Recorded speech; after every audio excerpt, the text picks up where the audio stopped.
Hello everyone, I hope all of you are doing good, and today we are going to learn about Ohm's law. I think in last class we were discussing about the concept of electric current and electric potential difference. Today we are going to cover all the theories, all the concept and few numericals as well related to Ohm's law. Some of the topic that we are going to cover in this video are, first one is statement of Ohm's law, second one is the concept of resistance, and the third one is experiment in which we verify the Ohm's law.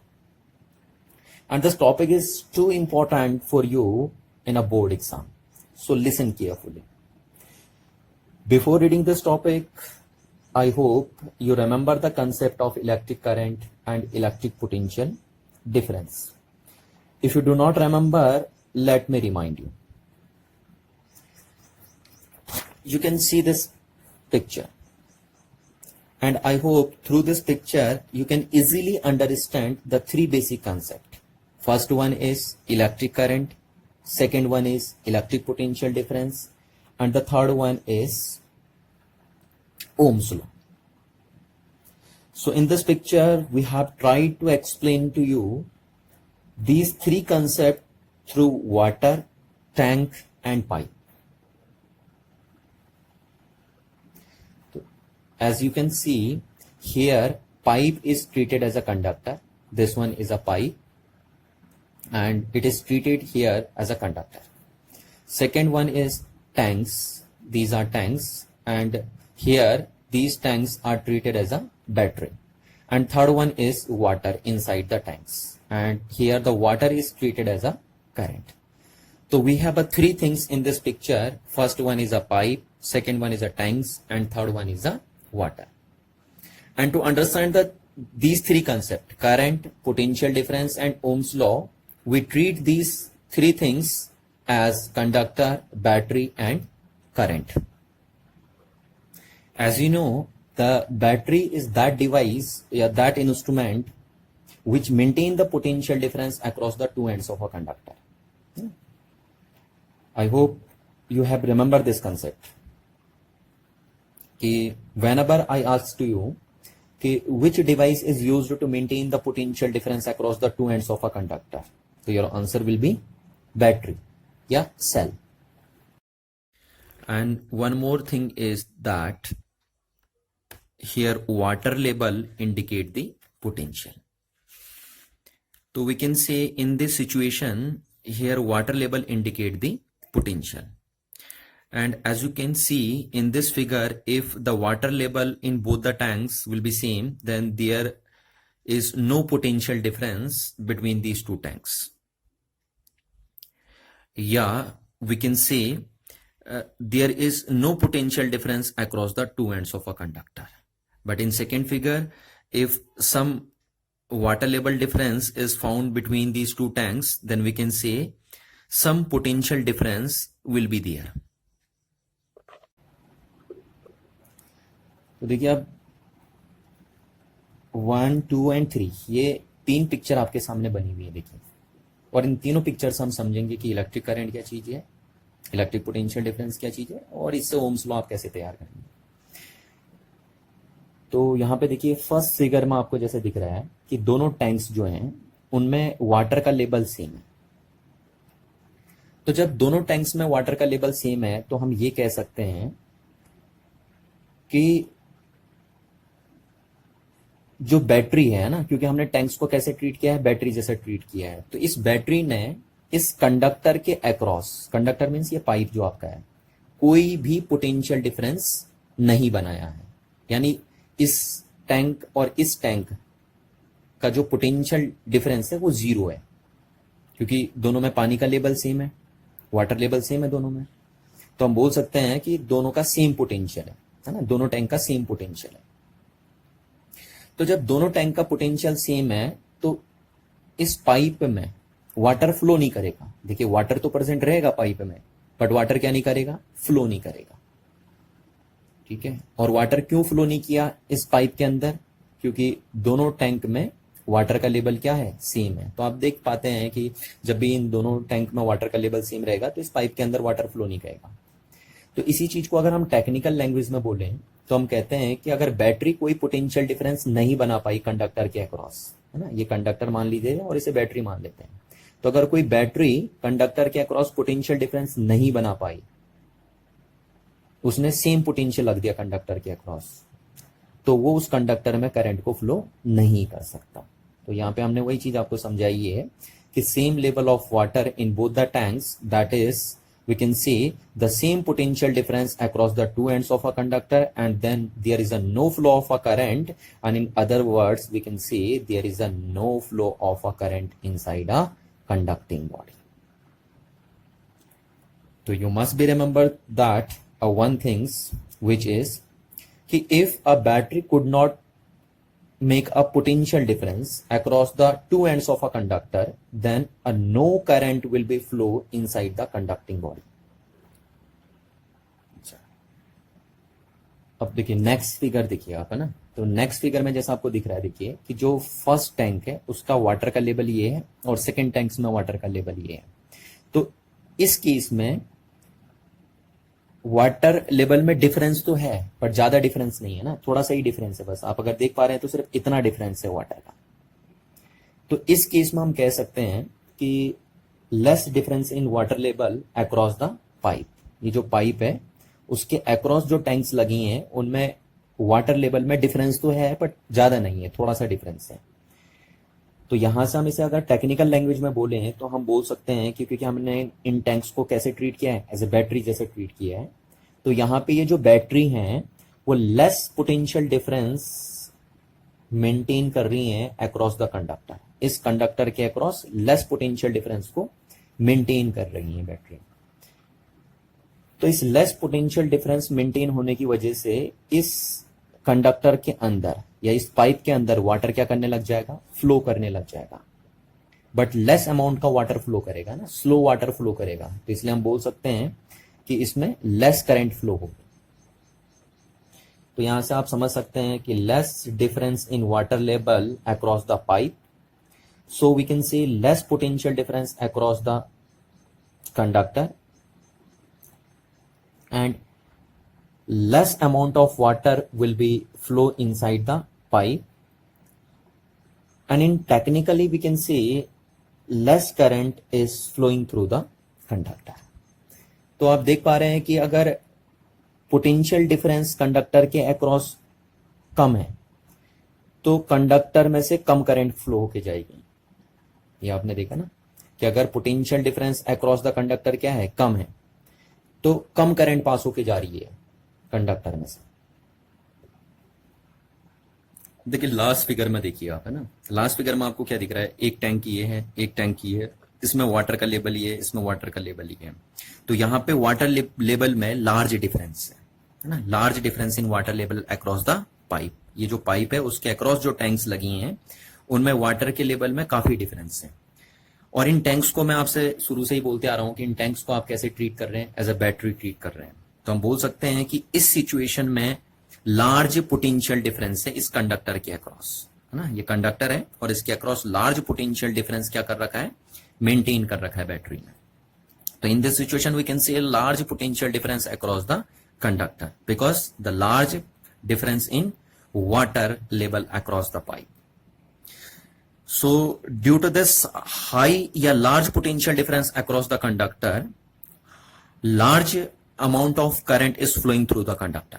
Yeah, we can say a high amount of water will be flow inside the pipe. तो आपको यहां पे नजर आ रहा है कि जितना ज्यादा पोटेंशियल डिफरेंस होगा कंडक्टर के अक्रॉस उतना ज्यादा करंट फ्लो होके जाएगी कंडक्टर्स में। या आप इसको अगर रफ लैंग्वेज में बोले हैं तो जितना ज्यादा वाटर लेवल का डिफरेंस होगा दोनों टैंक्स के बीच में उतना ज्यादा तेजी से वाटर फ्लो करके जाएगा इस पाइप में से, है ना। तो यहां से आप देख सकते हैं कि if higher is the potential difference across the two ends of a conductor, then higher will be the current passes through the conductor. So we can say the potential difference across the two ends of a conductor is directly proportional to the current passes through the conductor. It means if we increase the potential difference across the two ends of a conductor, then it will also increase the current passes through the conductor. But this things is only be valid when the physical condition of this conductor kept to be constant. Please remember that things. Okay, this one formula, this one relation is only be valid when the physical condition of this conductor kept to be constant. And physical condition means like as a temperature, pressure of this conductor. तो I hope आपको यहां तक बात समझ में जरूर आई होगी कि जितना ज्यादा आप पोटेंशियल डिफरेंस रखेंगे कंडक्टर के अक्रॉस, है ना, किसी कंडक्टर के अक्रॉस जितना ज्यादा आप क्या रखेंगे, पोटेंशियल डिफरेंस रखेंगे, उतना ज्यादा करंट पास होके जाएगी उस कंडक्टर में से। बशर्ते क्या रखनी है आपको कि ये चीज तभी हो पाएगी जब इस कंडक्टर की फिजिकल कंडीशंस क्या रखी जाएंगी, कांस्टेंट रखी जाएंगी। और यही चीज अगर आप वाटर पाइप और टैंक एनालॉजीज के बेस पे बोल रहे हैं तो आप ये बोल सकते हैं कि जितना ज्यादा वाटर लेवल डिफरेंस होगा दोनों टैंक्स के बीच में, उतना ज्यादा वाटर फ्लो करके जाएगा पाइप में से, बशर्ते कि जो पाइप है उसकी फिजिकल कंडीशन क्या रखी जाए, कांस्टेंट रखी जाए। तो इसी चीज को आप ओम्स लॉ बोलते हैं, है ना, यही चीज आपकी ओम्स लॉ है। अब इसको अभी हम डिटेल से समझते हैं, ये तो मैंने आपको वाटर एनालॉजीज के थ्रू एक्सप्लेन करने की कोशिश की है। तो यहां पे आप दो चीज जरूर ध्यान रखेंगे। पहली चीज कि किसी भी कंडक्टर के अक्रॉस पोटेंशियल डिफरेंस मेंटेन करने का काम होता है बैटरी का या सेल्स का। और दूसरा, एक कंडक्टर के अक्रॉस आप जितना ज्यादा पोटेंशियल डिफरेंस इंक्रीज करते रहेंगे, उतना ज्यादा करंट उस कंडक्टर में से पास होके जाती रहेगी, बशर्ते उस कंडक्टर की फिजिकल कंडीशन कांस्टेंट रखी जाए। तो आई होप इतनी बात आपको समझ में आई होगी। So let's get started the Ohm's law. तो देखिए, ओम्स लॉ को समझने के लिए मैं पहले आपको कुछ बेसिक फिगर बता देता हूं ओम्स लॉ का ना, कि ओम्स लॉ जब भी आता है तो आप कौन सा डायग्राम बनाते हैं। और ये डायग्राम आपका एक्सपेरिमेंटल डायग्राम भी है। इस डायग्राम को आप अपनी लेबोरेटरी में भी तैयार करेंगे ना, यानी इस सर्किट को आप अपनी लैब में भी बनाएंगे ओम्स लॉ को वेरीफाई करने के लिए, अगर आपको ओम्स लॉ वेरीफाई करना है तो देखिए क्या है आपके पास, मैंने एक कंडक्टर लिया है, ये हमारे पास क्या है, एक कंडक्टर। देखिए ध्यान से देखेंगे आप, है ना, ये हमारे पास एक कंडक्टर है। अब इस कंडक्टर के अक्रॉस ये तो कनेक्टिंग वायर्स हैं। ये क्या चीज है आपकी, कनेक्टिंग वायर्स। आप कनेक्टिंग वायर बेसिकली कॉपर की लेते हैं, नाइक्रोम की, जिस भी मेटल की आपको लेनी है आप ले सकते हैं। These are known as connecting wires. ठीक है, ये आपकी कनेक्टिंग वायर्स है। अब इस कंडक्टर के ये दो पॉइंट्स हैं, देखिए ये कंडक्टर हो गया आपका और ये कनेक्टिंग वायर्स हो गई।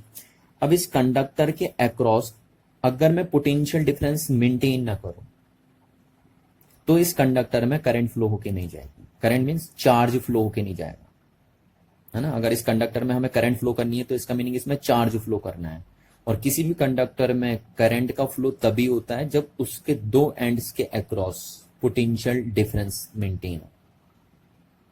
ठीक है, और वो पोटेंशियल डिफरेंस मेंटेन करने का काम कौन करता है, बैटरी करती है या शेल करता है।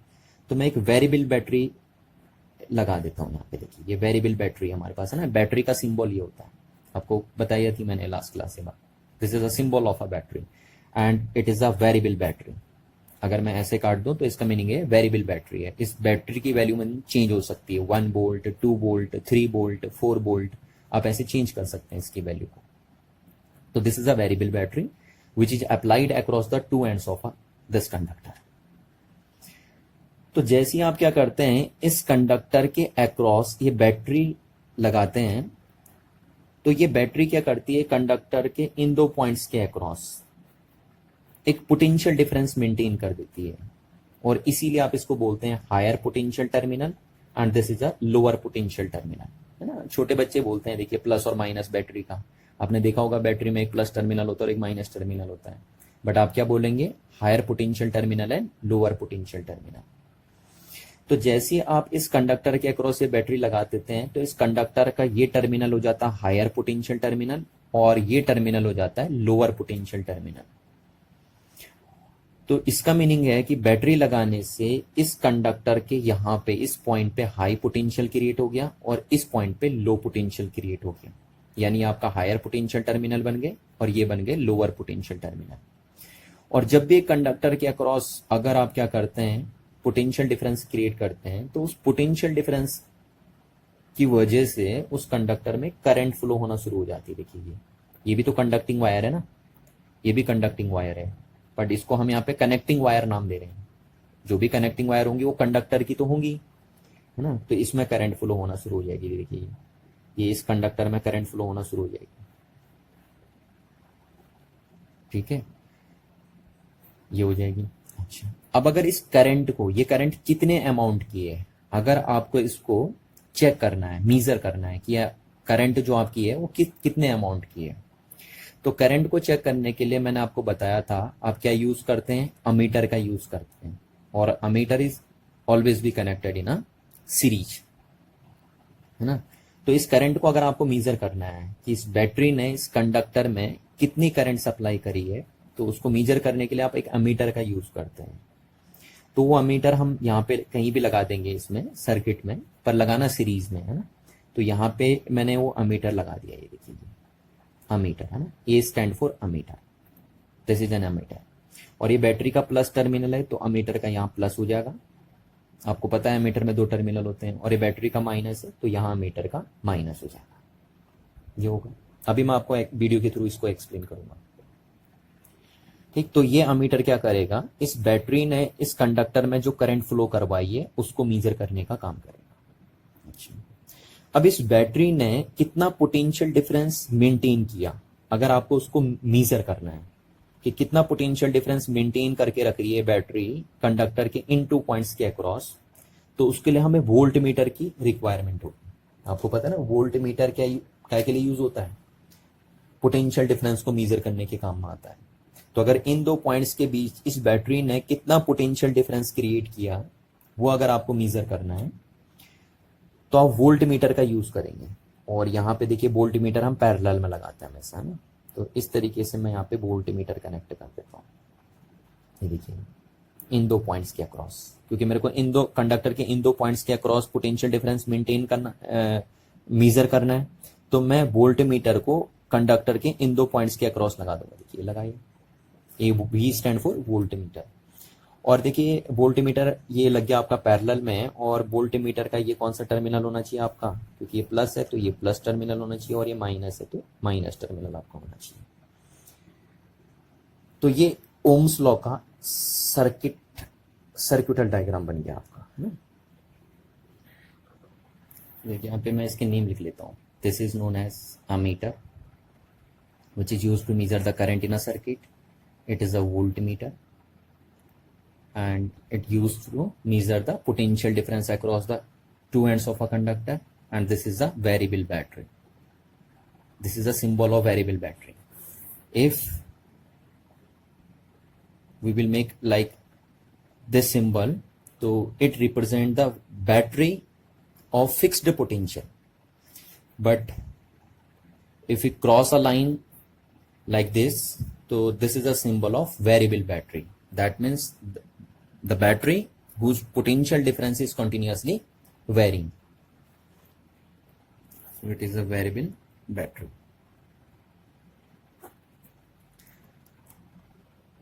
So this is a circuit diagram to verify the Ohm's law. This is a circuit diagram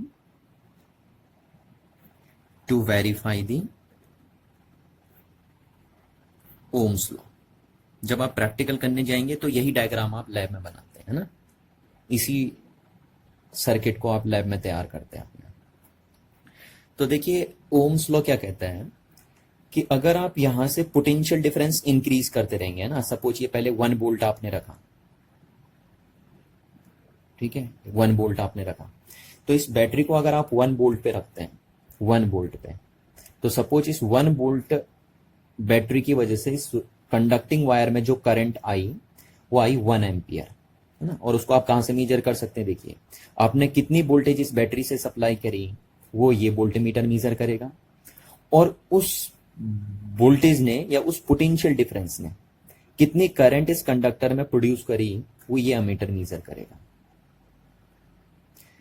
तो ओम्स कहते हैं, देखिए ओम्स का स्टेटमेंट है कि अगर आप इस बैटरी की वोल्टेज को कंटिन्यूअसली इंक्रीज करते रहेंगे तो इस कंडक्टर के अक्रॉस जो करंट है वो भी कंटिन्यूअसली क्या होती रहेगी, इंक्रीज होती रहेगी, बशर्ते कि जो फिजिकल कंडीशन है इस कंडक्टर की वो कांस्टेंट हो। और कौन कौन सी फिजिकल कंडीशनें होती हैं, जैसे like S temperature, pressure, etcetera, है ना।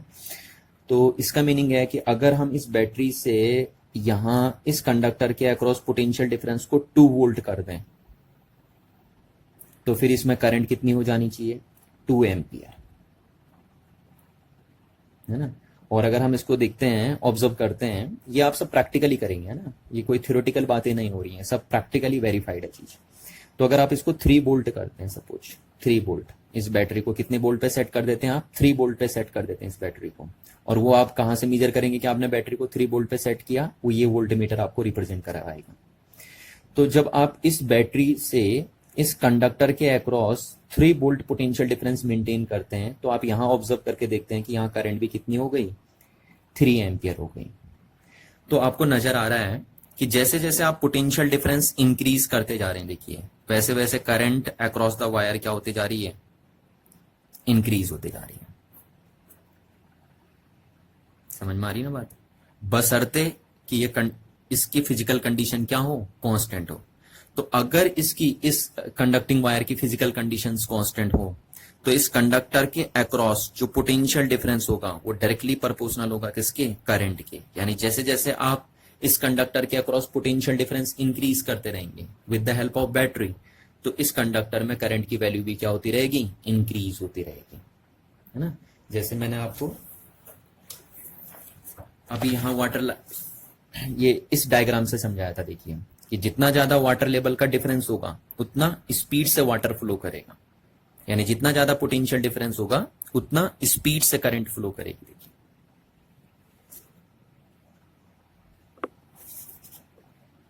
तो देखिए ओम्स लॉ के स्टेटमेंट को लिखने से पहले मैं आपको एक वीडियो दिखाता हूं और उस वीडियो को आई होप आप केयरफुली देखेंगे, है ना बहुत, तो उस वीडियो से आपको समझ में आ जाएगा ओम्स लॉ हम किस तरीके से राइट करेंगे। तो देखिए यही चीज आप देखिए ना, ये देखिए मैं आपको एक वीडियो के थ्रू समझा रहा हूँ। ये कंडक्टर है आपके पास, तो ये कंडक्टर ये ले रखा है, देखिए वीडियो में ये कंडक्टर है आपके पास, ये जो दिख रहा है आपको ना, ये कंडक्टर आपका है। अच्छा, अब इस कंडक्टर के अक्रॉस आपको वोल्ट मीटर लगाना है जो मेजर करेगा इस कंडक्टर के अक्रॉस पोटेंशियल डिफरेंस को।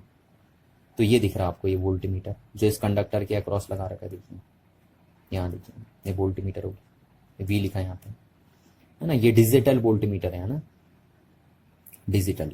आप बाकी एनालॉग वाले मैंने आपको लास्ट वीडियो में बताए थे कि एनालॉग वोल्ट मीटर एमीटर कैसे होते हैं। अच्छा, अब ये देखिए इस कंडक्टर के अक्रॉस आप बैटरी लगा रही है, देखिए ये बैटरी है ना। तो ये बैटरी देखिए इस कंडक्टर के अक्रॉस ये बैटरी लगाते हैं आप, ये है बैटरी आपकी, यहाँ पे ये बैटरी का प्लस टर्मिनल हो गया और ये बैटरी का माइनस टर्मिनल हो गया। तो इस कंडक्टर के अक्रॉस आपने बैटरी लगा दी। अब ये बैटरी कितनी करंट फ्लो करवाएगी इस कंडक्टिंग वायर में से, उसको मेजर करने के लिए आप क्या यूज करते हैं, अमीटर। और उसको कहाँ लगाते हैं आप, सीरीज में। तो ये देखिए अमीटर लगा रखा है सीरीज में, तो आप देख पा रहे हैं अमीटर लगा है, देखिए। तो आपको सारी चीजें क्लियर हो गई, कंडक्टिंग वायर, कंडक्टर या conducting wire, ammeter, volt meter and battery, and this is a connecting wire. ये जो आपको ब्लू ब्लू कलर की दिखाई दे रही है, this is a connecting wire, ये आपकी connecting wire, and it is a variable battery, है ना। तो आप वीडियो को ध्यान से देखेंगे, देखिए कि जैसे जैसे पोटेंशियल डिफरेंस इस कंडक्टर के अक्रॉस हम बैटरी से क्या करते रहेंगे, इंक्रीज करते रहेंगे, वैसे वैसे इस करंट की वैल्यू इस कंडक्टर में क्या होती रहेगी, इंक्रीज होती रहेगी। और ये सिर्फ तभी पॉसिबल है यानी इस टाइप का रिलेशन सिर्फ बनना तभी पॉसिबल है जब इसकी फिजिकल कंडीशन क्या रखी जाए, कांस्टेंट रखी जाए। तो आप ध्यान से ऑब्जर्व करेंगे, देखें। Let us note down readings in the ammeter and voltmeter. Put them in a table. Now we will add one more cell to the circuit and note down only one cell in the cell holder. Let us note down readings in the ammeter and voltmeter. Put them in a table. Now we will add one more cell to the circuit and note down the readings once again. Take readings with 3 cells and 4 cells also. तो देखिए, आप देख पा रहे थे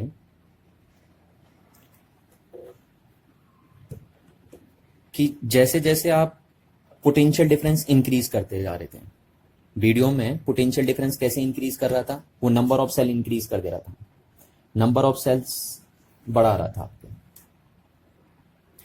तो I hope आपको video से बात समझ में आई होगी कि जैसे जैसे कंडक्टर के अक्रॉस आप पोटेंशियल डिफरेंस इंक्रीज करते रह जाते हैं, वैसे वैसे कंडक्टर के अक्रॉस करंट की वैल्यू क्या होती रहती है, इंक्रीज होती रहती है। यहाँ पे आपको एक बात ध्यान रखनी है कि देखिए, ये जरूरी नहीं है कि आप जब पोटेंशियल डिफरेंस इस बैटरी के थ्रू 1 वोल्ट रखेंगे इस कंडक्टर के अक्रॉस, तो इस कंडक्टर में 1 एम्पियर की ही करंट फ्लो होगी, और जब आप 2 वोल्ट रखेंगे पोटेंशियल डिफरेंस इस बैटरी के हेल्प के बेस पे इस कंडक्टर के अक्रॉस, तो इस कंडक्टर में 2 एम्पियर की ही करंट पास हो। ये एसेंशियल नहीं है, ये तो हमने सिर्फ आपको एक डेटा बताया है। आप कहीं ये मत समझिए कि जब पोटेंशियल डिफरेंस 1 वोल्ट हो तो करंट 1 एम्पियर होगी, पोटेंशियल डिफरेंस 2 वोल्ट हो तो करंट 2 एम्पियर होगी। It is not always be are true, है ना। बस हम ये बताना आपको चाह रहे हैं कि जैसे जैसे आप कंडक्टर के अक्रॉस पोटेंशियल डिफरेंस क्या करते रहेंगे, इंक्रीज करते रहेंगे, तो करंट की वैल्यू भी क्या होती रहेगी, उसी रेशियो में इंक्रीज होती रहेगी।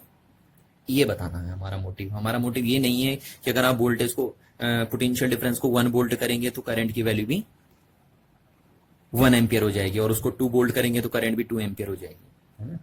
अच्छा, थोड़ा सा कंफ्यूजन यहाँ पे बच्चों को बनता है, क्योंकि देखिए हमारे पास अभी लैब है नहीं। तो ये सर, ये वेरिएबल बैटरी कैसी होती है ना, कैसे दिखती है वेरिएबल बैटरी, क्योंकि लास्ट क्लास वोल्ट मीटर में आपको बता चुका था, अमीटर में आपको बता चुका था। कंडक्टर है तो सिंपल कंडक्टर, आप एक वायर ले सकते हो, कोई भी एक मेटेलिक वायर जो आपकी है वो कंडक्टर का रोल प्ले कर देती है।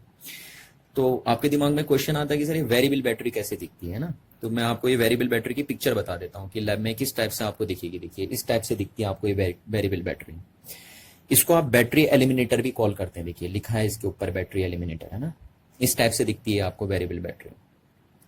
जैसे आपका स्टेबलाइजर दिखता है ना घर के घरों में, जो रेफ्रिजरेटर के साथ आप यूज करते हैं, टीवी में यूज करते हैं, पुराने टीवीज में यूज करते थे, तो उसी टाइप से दिखता है। बट वो नहीं है, वो स्टेबलाइजर अलग चीज है, ये बैटरी एलिमिनेटर अलग चीज है ना। तो ऐसे दिखता है आपका, देखिए बैटरी एलिमिनेटर। और इस बैटरी एलिमिनेटर में आप देख पा रहे हैं कि ये टर्मिनल प्लस है और ये माइनस है ना। और ये डायरेक्ट करंट सप्लाई करता है ना। 2 टाइप की करंट होती है, एक डीसी और एक एसी। तो ये डायरेक्ट करंट सप्लाई करती है बैटरी, और ये इसका प्लस टर्मिनल और ये माइनस टर्मिनल जो आपको दिखा रहे हैं। तो आपको प्लस माइनस नहीं बोलना, देखिए हायर पोटेंशियल टर्मिनल है, लोअर पोटेंशियल टर्मिनल। तो आप देख पा रहे हैं कि देखिए इसमें एक की दी हुई है ना, एक रोटर दिया हुआ है इस बैटरी में। तो जैसे यहाँ पे देखिए लिखा हुआ है 0, 2, 4, 6, 8, 10, 12 वोल्ट्स। तो अगर आप इसको रोटेट करेंगे, अगर आप इसको यहाँ पे लाएंगे तो देखिए 2 वोल्ट पे सेट हो जाएगी बैटरी। अगर आप इसको यहाँ पे सेट करेंगे तो 4 वोल्ट पे सेट हो जाएगी, यहाँ पे करेंगे तो 6 वोल्ट पे सेट हो जाएगी।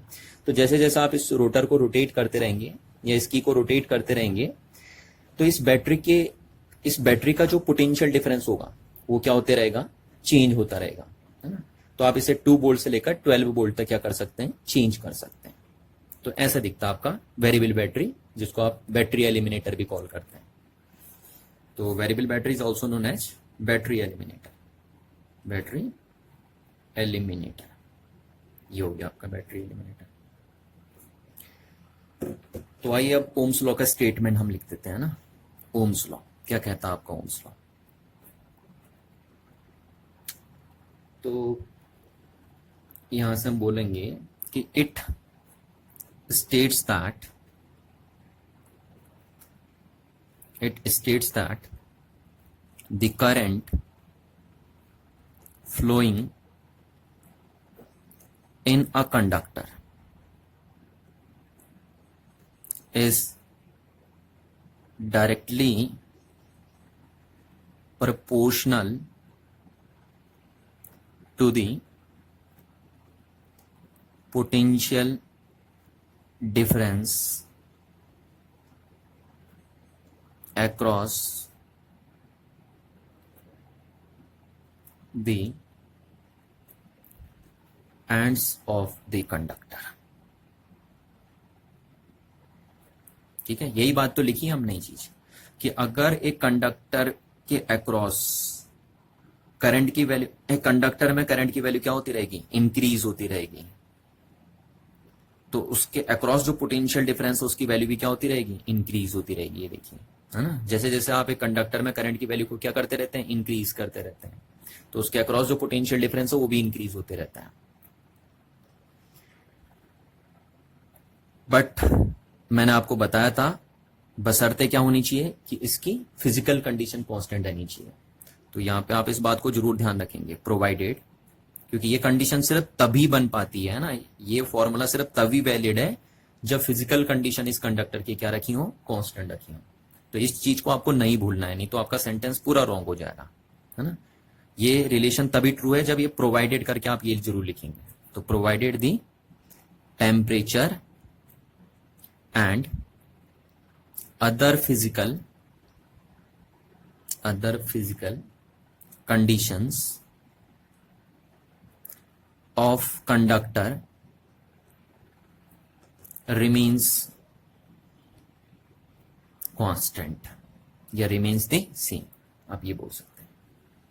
तो इस बात को आपको ध्यान रखना है कि अगर एक कंडक्टर की, अगर एक किसी कंडक्टर की फिजिकल कंडीशन है लाइक टेम्परेचर, प्रेशर, इन चीजों को अगर कांस्टेंट रखा जाए तो उस कंडक्टर के में जो करंट पास होगी वो डायरेक्टली प्रोपोर्शनल होगी उसके पोटेंशियल डिफरेंस के।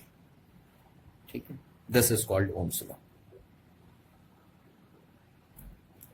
तो सिंपल यहां पे हम मैथमेटिकली इसको एक्सप्रेस करते हैं।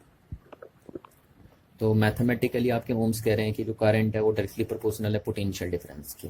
इन another words we can say the potential difference is directly proportional to the current. But this relation is only be valid when the physical condition of the conductor kept to be constant। Many times I repeated it, है ना। तो please इस बात को दिमाग में बैठा के रखिए कि ये चीज सिर्फ और सिर्फ तभी वैलिड है जब फिजिकल कंडीशन कंडक्टर की कांस्टेंट होगी। चलिए, अब देखिए, आपको एक चीज पता होनी चाहिए कि अगर हम यहां से प्रोपोर्शनल का साइन रिमूव करें तो हमें यहां कोई कांस्टेंट लगाना पड़ेगा जो इसको बैलेंस करेगा, है ना। अगर हमें इस प्रोपोर्शनल के साइन को इक्वल के साइन से रिप्लेस करना है, क्योंकि देखिए इससे सिर्फ प्रिडिक्शंस हो सकते हैं ना, कोई कैलकुलेशन ही नहीं हो सकती इससे। इस रिलेशन से सिर्फ प्रिडिक्शंस आप कर सकते हैं कि भैया वी इंक्रीज करने से आई इंक्रीज होगा, बट कितना इंक्रीज होगा कितना डिक्रीज होगा वो आप नहीं बना सकते। ठीक है, सिर्फ यानी क्वालिटेटिव एनालिसिस कर सकते हैं आप इस फॉर्मूले से, क्वांटिटेटिव एनालिसिस आप नहीं कर सकते। क्वांटिटेटिव एनालिसिस करने के लिए आपको प्रोपोर्शनल के साइन को रिप्लेस करना पड़ेगा इक्वल के साइन से। तो देखिए, जैसे हम यहाँ प्रोपोर्शनल का साइन हटा के इक्वल का साइन रिप्लेस करते हैं तो यहां हमें कांस्टेंट लगाना पड़ता है। ठीक है, यहां एक कांस्टेंट लगाना पड़ता है जो इक्विवेलेंस क्रिएट करता है दोनों साइड, है ना, यानी दोनों साइड बैलेंस करता है, लेफ्ट हैंड साइड को राइट हैंड साइड के इक्विवेलेंट कर देता है। तो ये लगा दिया हमने। क्लियर है बात। तो ये क्या चीज है आपकी, इसको आप बोलोगे कि आपने प्रोपोर्शनलिटी का साइन हटा के ये कांस्टेंट लगाया है ना, क्योंकि ये कांस्टेंट क्या करेगा, मेंटेन करेगा ना, दोनों साइड बैलेंस करेगा, लेफ्ट हैंड साइड को राइट हैंड साइड के इक्विवेलेंट करेगा। तो प्रोपोर्शनल का साइन हट के ये कांस्टेंट लगाया है, that's why it is known as proportionality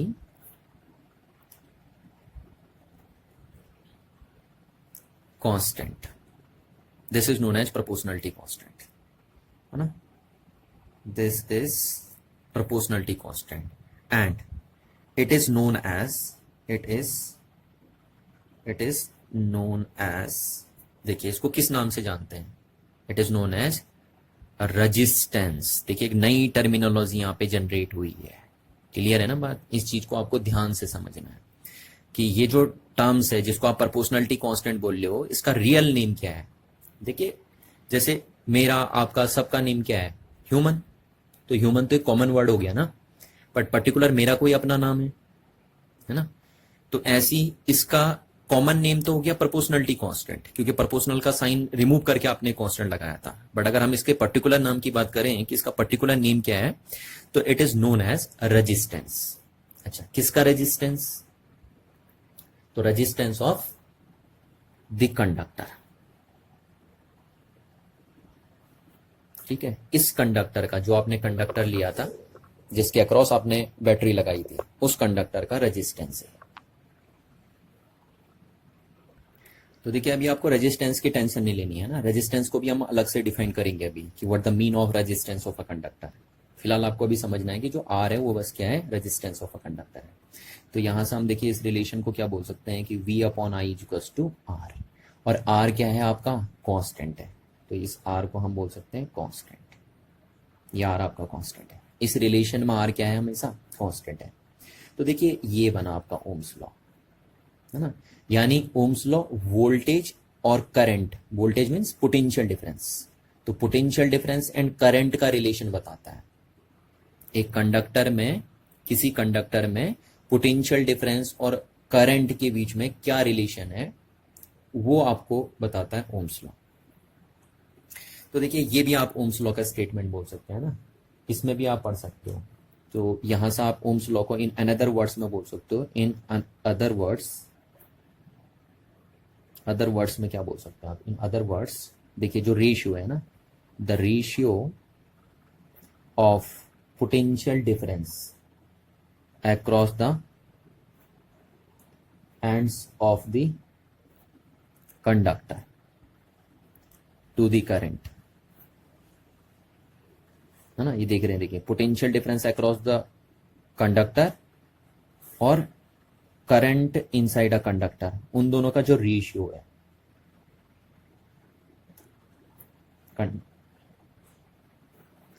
तो conductor to the current flowing through it, वो कैसा आता हमेशा, रिमेन्स कांस्टेंट। तो ये देख रहे हैं जो V वर्सेज I का रेशियो होगा हमेशा वो कांस्टेंट रहेगा आपका, बट ये कब रहेगा, बार बार मैं आपसे कह रहा हूं, if temperature and other physical condition of the conductor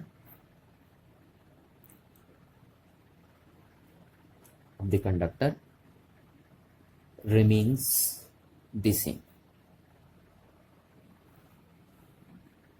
तो अब देखिए हम थोड़ा सा यहाँ पे इस रेजिस्टेंस वर्ड को भी डिफाइन करते हैं कि ये रेजिस्टेंस वर्ड का मीनिंग क्या आपका ना।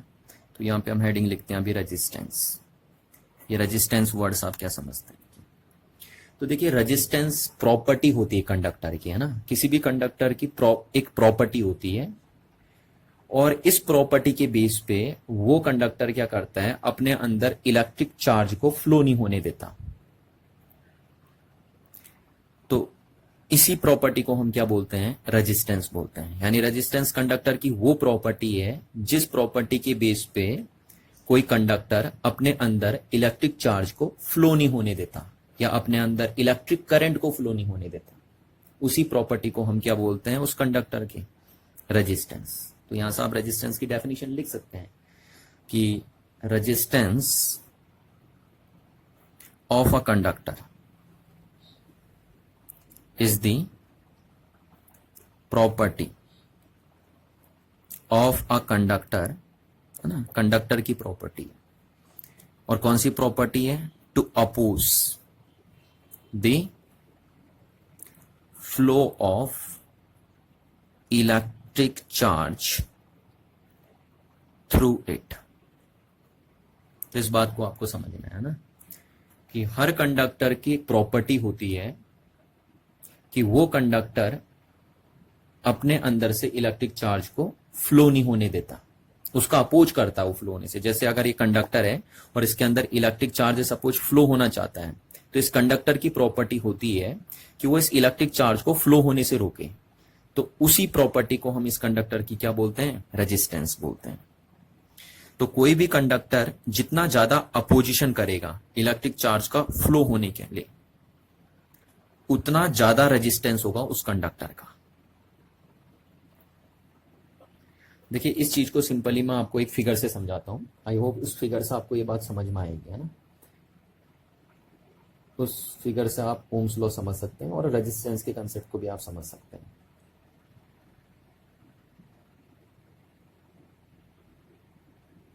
देखिए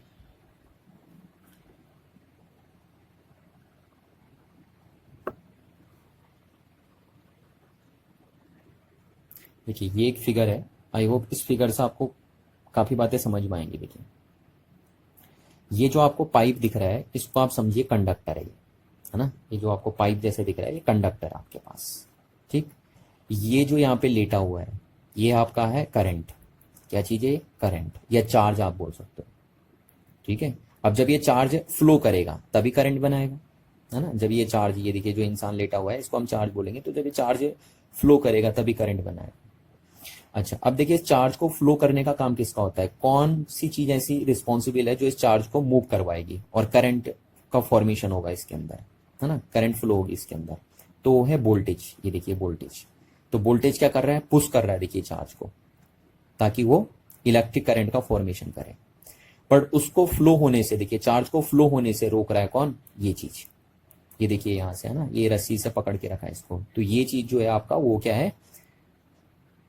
रजिस्टर, या इसको हम बोलते हैं रेजिस्टेंस, है ना। रजिस्टर डिवाइस हो गया और रेजिस्टेंस एक प्रॉपर्टी हो गई। तो ये है देखिए रेजिस्टेंस। तो ये करंट हो गई जो फ्लो करना चाहती है, और उसको फ्लो कराने का काम कौन कर रहा है? वोल्टेज। और उसे रोकने का काम कौन कर रही है? रेजिस्टेंस। तो ये तीन चीजें आपको यहाँ दिखाई दे रही है। देखिए वोल्टेज ये हो गई जो करंट को पुशअप करेगी, और ये करंट हो गई आपकी, पर उनको रोकने का काम कौन करेगा? रजिस्टर। तो ये हो गया ना? इस फिगर से आप समझ लेंगे। देखिए ओम्स। तो आई होप की बात समझ में आ रही होगी थोड़ा बहुत, ठीक है, आप समझ सकते हैं इस बात को। तो देखिए यहाँ पे थोड़ी सी बात हम रेजिस्टेंस की कर देते हैं कि आपका रेजिस्टेंस का जो फॉर्मूला होता है क्या होता है? आपका V/I ना।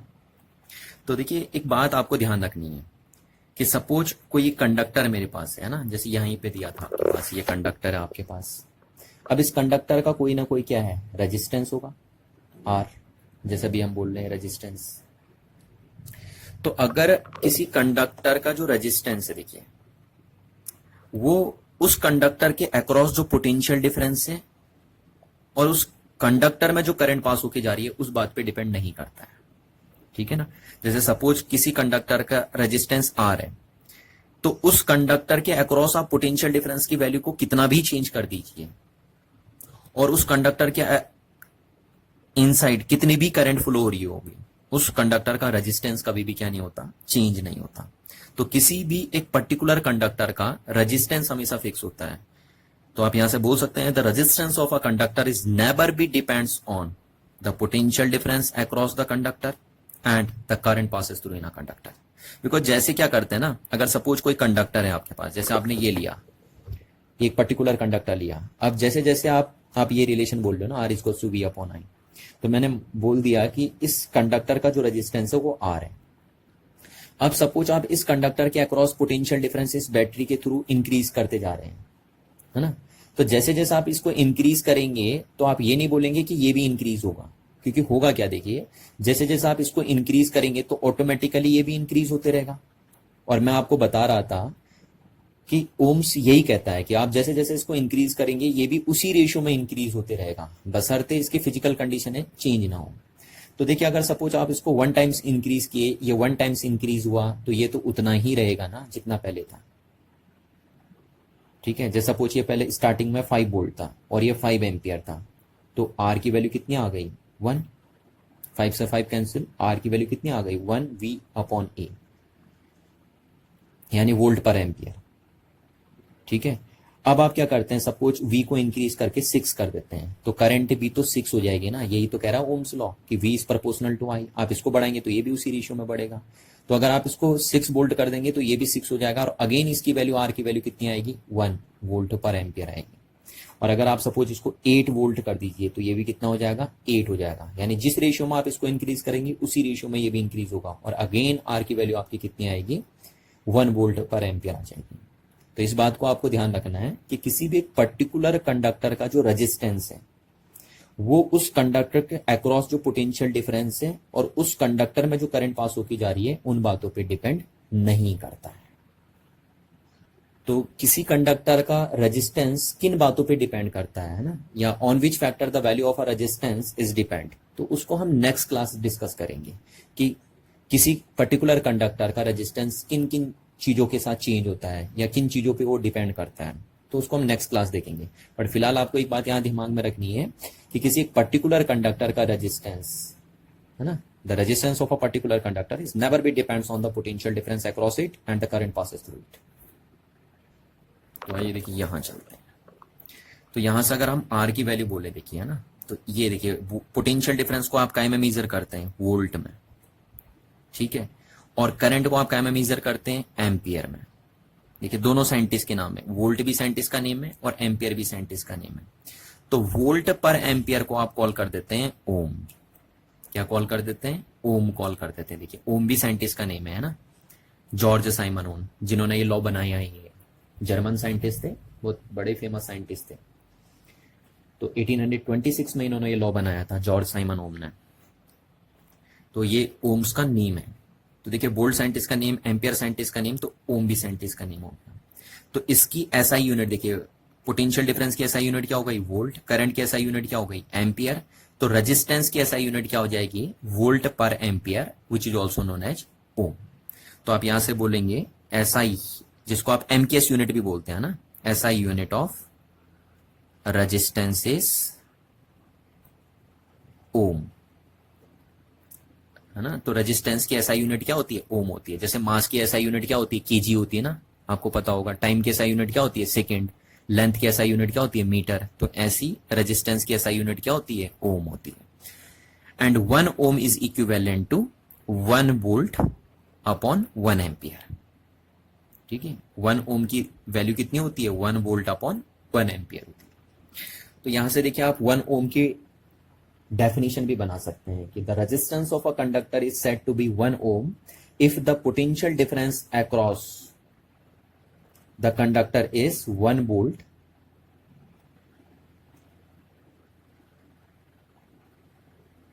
which make a current 1 ampere passes through it। तो आप चाहो तो यहां को लिख भी सकते हैं ना, यहां से आप लिख सकते हैं 1 ओम की definition, resistance of a conductor. ये लिखने को आती है कभी कभी, इसलिए मैं लिख रहा हूं आपके सामने ना। The resistance of a conductor is said to be 1 ohm, 1 ohm. और देखिए 1 ओम का सिंबल क्या होता है ना, 1 ओम आप ऐसे लिखते हैं, देखिए ओम का सिंबल आप ऐसे बनाते हैं, ऐसे बनाते हैं ओम का सिंबल, ठीक है। ओम को शॉर्टकट में आप ऐसे लिखते हैं, ओमेगा बोलते हैं इसे, क्या बोलते हैं, कैपिटल ओमेगा इसका नेम है। देखिए ऐसे बनता है ओमेगा। रेजिस्टेंस का ओम का सिंबल ऐसे बनता है, ये देखिए ये इस टाइप से बनता है, आपको ध्यान से देखना चीज। तो किसी भी कंडक्टर का रेजिस्टेंस 1 ओम कब बोला जाता है, जब आप 1 वोल्ट का पोटेंशियल डिफरेंस अप्लाई करते हो उस कंडक्टर के अक्रॉस और वो 1 एम्पियर की करंट उस कंडक्टर में पास करा देता है, तो है ना। तो वही हम यहाँ पे बोल रहे हैं, the resistance of a conductor is said to be 1 ohm if the potential difference of 1 volt across the ends of conductor makes a current 1 ampere to pass through it, pass through it। तो इस बात को आपको समझना है, 1 words में पूछा जाता है आपसे, है ना, कि 1 ओम की डेफिनेशन बताइए। तो आप बोलेंगे the resistance of a conductor is said to be 1 ohm if a 1 volt potential difference is applied across the conductor which makes a 1 ampere current passes through that conductor. देखिए अब एक लास्ट चीज मैं आपको बता दूं, यहाँ पे कभी ग्राफ से रिलेटेड क्वेश्चन पूछे जाते हैं ना, तो हमने ये चीज लिखी थी। देखिए मैंने आपको अभी डेटा के थ्रू समझाया था और थोड़ा सा वीडियो भी दिखाई थी। तो आपको दिखता है कि जैसे जैसे आप वोल्टेज इंक्रीज करते रहते हैं वैसे वैसे करंट भी क्या होती रहती है, इंक्रीज होती है। तो अगर ओम लॉ को हम ग्राफिकली रिप्रेजेंट करें, देखिए ग्राफिकली, है ना, इसी को अगर हम यहाँ से ग्राफ बनाएं, जैसे इस डेटा और इस डेटा का हम ग्राफ बनाएं, यहाँ से V की रीडिंग नोट करते रहें और यहाँ से I की रीडिंग नोट करते रहें, करंट की रीडिंग, है ना। तो देखिए क्या होगा, ये हमने V वर्सेज I ग्राफ बना दिया। इधर हम पोटेंशियल डिफरेंस को मेंशन करेंगे और इधर हम करंट की वैल्यूज को मेंशन करेंगे। जैसे ये लिख दिया मैंने यहाँ पे, करंट यहाँ पे कायम होगा इन एम्पियर, इन एम्पियर, एम्पियर। इधर करंट किस में वेरी हो रही है, एम्पियर में वेरी हो रही है, और इधर पोटेंशियल डिफरेंस काय में वेरी हो रहा है, इन वोल्ट्स बोल दिया मैंने, वोल्ट्स में वेरी हो रहा है। तो सपोज करंट की वैल्यू यहाँ 1 एम्पियर है, यहाँ पे 2 एम्पियर है, यहाँ पे 3 एम्पियर है, यहाँ पे 4 एम्पियर है।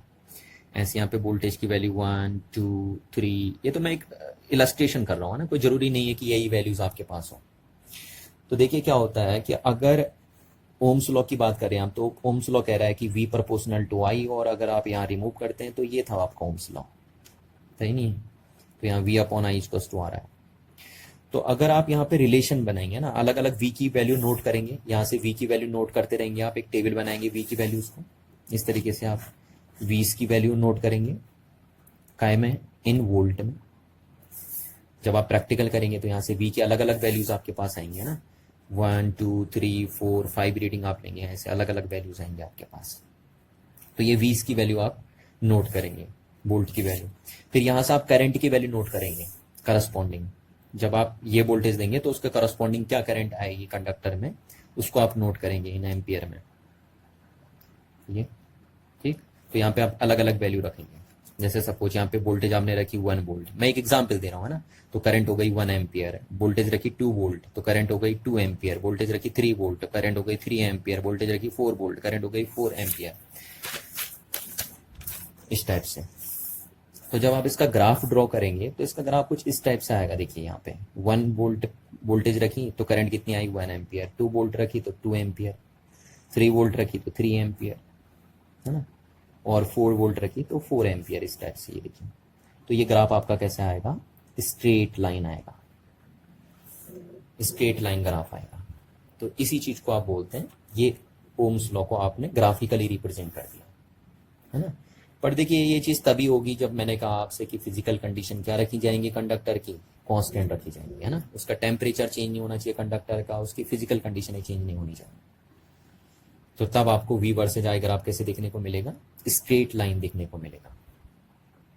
तो कहीं पे भी इन फ्यूचर अगर आपको V versus I graph straight line दिख रहा है तो आप समझ जाइए कि आपको यहाँ पे ओम्स लॉ के बारे में बात हो रही है ना। और अगर थोड़ा सा आपको 9th क्लास की बातें याद हो ना, कि how to calculate a slope of a line, ठीक है ना, अगर आपको पता हो कि how to calculate the slope of a line, तो आप इजीली बता सकते हैं कि the slope of V versus I graph line represent the रेजिस्टेंस। तो यहां से हम बोल सकते हैं the slope of V versus I graph line represent the, क्या रिप्रेजेंट करेगा, देखिए स्लोप ऐसी तो कैलकुलेट करते हैं, जैसे मैंने बोल दिया इस लाइन का स्लोप कैलकुलेट करो, तो आप V वर्सेज I करेंगे, ऐसा ना। आपको आना चाहिए स्लोप कैलकुलेट करना। तो the slope of V versus I graph line represent the resistance of the conductor, ठीक है। तो इस लाइन का जो भी स्लोप होगा वो इस कंडक्टर के रेजिस्टेंस को इंडिकेट करेगा, यानी इस लाइन का जो भी स्लोप आएगा वो इस कंडक्टर के रेजिस्टेंस की वैल्यू बता रहा होगा आपको। और स्लोप ऐसे निकालते हैं, देखिए, है ना, V की वैल्यू और I, V की कोई भी V की वैल्यू आप रैंडमली सेलेक्ट कर लीजिए और उसको I की वैल्यू से डिवाइड कर लीजिए। तो V की वैल्यू को अगर आप I की वैल्यू से डिवाइड कर लेंगे तो क्या आ जाएगा, रेजिस्टेंस आ जाएगा। और इसी को आप क्या बोलते हैं, slope of V versus I graph line, है ना। V वर्सेस I ग्राफ जो बना और उसमें जो लाइन बनी उसका ये स्लोप है। तो यहां से एक सिंपल सी चीजें पूछी जाती है, देखिए आपसे, है ना, एक छोटे छोटे क्वेश्चन पूछे जाते हैं। सपोज मेरे पास ये V वर्सेज I ग्राफ बना रहा हूं मैं 2 कंडक्टर्स के लिए। यहाँ पे तो मेरे पास ये 1 कंडक्टर है, तो सपोज हमारे पास 2 कंडक्टर है। पहला कंडक्टर मैंने ये लगाया और इसके लिए मैंने V वर्सेज I ग्राफ बनाया और वो इस तरीके से आया। इसको मैंने बोल दिया V versus I graph for first conductor, ठीक है। अब मैंने ये कंडक्टर यहां से रिमूव किया और कोई दूसरा कंडक्टर यहां पे लगाया, ठीक, और फिर उसके लिए V वर्सेज I ग्राफ बनाया, तो वो मेरा V वर्सेज I ग्राफ ऐसे आया, ठीक है। तो ये 2 ग्राफ बने, पहले कंडक्टर के लिए V वर्सेज I ग्राफ ऐसे बना और सेकंड कंडक्टर के लिए V वर्सेज I ग्राफ ऐसे बना। अब यहां से छोटे से क्वेश्चन पूछे जाते हैं कि किस कंडक्टर का रेजिस्टेंस ज्यादा है ना। इस ग्राफ के बेस पे बताइए कि किस कंडक्टर का रेजिस्टेंस हाई है। तो आप देखेंगे मैंने अभी अभी आपको बताया कि V वर्सेस I ग्राफ की जो लाइन आएगी उसका जो स्लोप होगा वो रेजिस्टेंस बता रहा होगा। तो इन दोनों कंडक्टर्स में किसका रेजिस्टेंस हाई है वो हमें पता कहां से चलेगा, इनके स्लोप से पता चलेगा। जिस लाइन का स्लोप ज्यादा होगा उसका रेजिस्टेंस हाई होगा, उस कंडक्टर का रेजिस्टेंस हाई होगा, और जिस लाइन का स्लोप कम होगा उस कंडक्टर का रेजिस्टेंस कम होगा। तो आपको दिख रहा है कि इस लाइन का स्लोप ज्यादा है ना, इस लाइन का स्लोप ज्यादा है, इसलिए फर्स्ट कंडक्टर का रेजिस्टेंस हाई है as compare to second conductor. तो आप बोल सकते हैं resistance of first conductor is high as compare to the resistance of second conductor. क्यों? क्योंकि इसका स्लोप हाई है। देखिए ये निकालते हैं ना स्लोप ऐसे, इसका स्लोप हाई है एज कंपेयर टू दिस, तो इस कंडक्टर का रेजिस्टेंस हाई होगा और इस कंडक्टर का रेजिस्टेंस क्या होगा, लो होगा। तो ऐसे छोटे छोटे क्वेश्चन यहाँ पे पूछे जाते हैं आपसे कि ऐसे ग्राफ बना के दे देगा फॉर टू कंडक्टर्स के लिए, है ना। जैसे सपोज करेगा कि if you have a graph V versus I graph for a two conductors, first conductor and second conductor, तो out of this two conductor which have low resistance, तो आप बोलेंगे second conductor has a low resistance. तो बस आज की class यहीं पे खत्म करते हैं हम। आई होप आपको ओम्स लॉ के बारे में बातें समझ में आई होंगी, है ना। नेक्स्ट क्लास हम रेजिस्टेंस के बारे में और ज्यादा बातें करेंगे डिटेल से कि कौन कौन से फैक्टर ऐसे हैं जो किसी कंडक्टर के रेजिस्टेंस को अफेक्ट करते हैं। Thank you.